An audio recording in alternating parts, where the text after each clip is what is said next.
ang aktres na si Rian Ramos sa mga paratang sa kanila ng jowang si Sam Versosa na nandaya umano sa sinalihang marathon sa Amerika. Nainsulto raw ito sa isinulat ng article sa isang broadsheet na nag-jump daw ito into conclusion agad. Itong nasabing marathon ay ang unang 42K run ng aktres kaya talagang overwhelming na natapos nila ito ni SV maski walang professional trainer. Ito na nga ay talagang seryoso dahil umabot na nga ito sa pagdedemanda. Alam naman natin yan ha.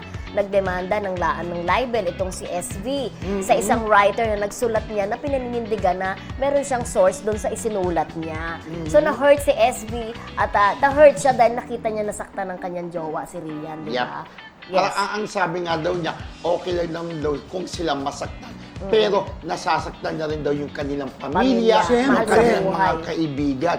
Pero friendship, ang sabi ni Rian, siya daw, hindi niya raw siya magdidemanda. Pero ang nga daw, susuporta niya yung pagdidemanda ni SB na cyber libel. Although wala tayong masyadong kaalaman sa marathon, ang bibigyan natin sila ng kumbaga ng background na hindi raw sila dumaan sa mga tamang proseso. Parang doon sa may race na 18, may race na 20, parang ganun, may dadaanan ka daw.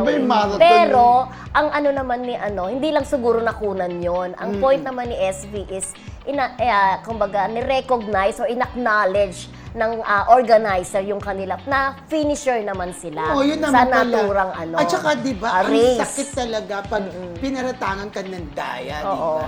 Lalo na ngayon na parang, di ba may mga sinasabi nga tungkol kay Sam na ikaw nandaraya, what more? Kino-connect pa sa politics, di ba? What more kung mananalo nakaupo ka, mandadaya ka pa.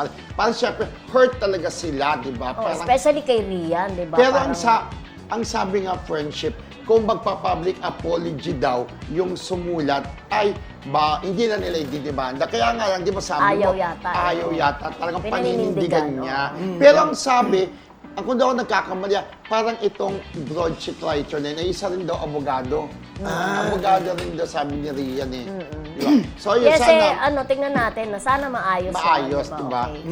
Yes. And speaking of Rian, palabas na po, ang pelikulang Huwag Mo Akong Iwan Today. Sa mga sinihan nationwide. Panoorin niyo po kasi talagang ma-inlove po kayo sa ganda ng pelikula at kaawaan niyo ang character ni JC De Vera. Huwag na tayo mag-spoiler. Hindi ko ni-spoil para lang magusto na, ay, bakit kaya kakaawan ba? Magiging sila parang, ay, panoorin kaya natin yung pelikula. Magyaya sila, di ba? Love and sacrifice. Yes. Ikaw, kaya mo bang gawin yun?